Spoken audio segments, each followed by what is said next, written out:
అసలు ల్యాప్టాప్స్ వాడడం వల్ల మీ ఫర్టిలిటీకి ఏమైనా ఎఫెక్ట్ పడుతుందా? అంటే ల్యాప్టాప్స్ యూజ్ చేసే వాళ్ళు వాళ్ళకి ఫ్యూచర్‌లో ప్రెగ్నెన్సీ ప్రాబ్లమ్స్ ఏమైనా వస్తాయా అనే టాపిక్ పైన డిస్కస్ చేస్తున్నాము. మొదటిగా ఎప్పుడైనా మనం మొబైల్స్ కానీ, ఆహ్, ల్యాప్టాప్స్ కానీ ఎక్కువగా వాడినప్పుడు స్పెర్మ్ వేరియేషన్స్ కనిపిస్తాయి డెఫినెట్‌లీ. ఎందుకంటే జనరల్లీ మనకు చాలా వరకు వాళ్ళు ల్యాప్టాప్స్ యూజ్ చేసేవాళ్ళు ల్యాప్ పైన పెట్టుకొని యూజ్ చేస్తుంటారు. దానివల్ల మనకి అది చాలా హీట్‌ని జనరేట్ చేస్తుంది. ల్యాప్‌టాప్ మీకు చాలా హీట్ జనరేట్ చేస్తుంది.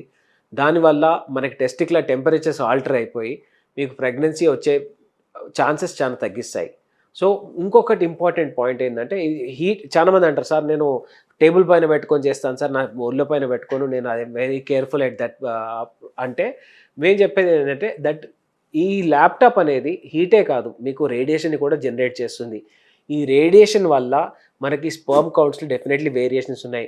ఆల్మోస్ట్ రీసెంట్‌లీ వచ్చిన ఒక సైంటిఫిక్ పేపర్‌లో కూడా, అంటే ఇప్పుడు యూరోపియన్ నుంచి వచ్చిన ఒక పేపర్‌లో కూడా దీన్ని చాలా క్లియర్‌గా చెప్పాను. డెఫినెట్‌గా ఈ మీరు ప్రెగ్నెన్సీ ప్లాన్ చేసినప్పుడు ల్యాప్‌టాప్స్ ఎక్కువగా వాడినా, మొబైల్స్ ఎక్కువగా వాడినా గానీ మనకి స్పెర్మ్‌లో వేరియేషన్స్ వస్తున్నాయని సైంటిఫిక్‌గా ప్రూవ్ అయింది.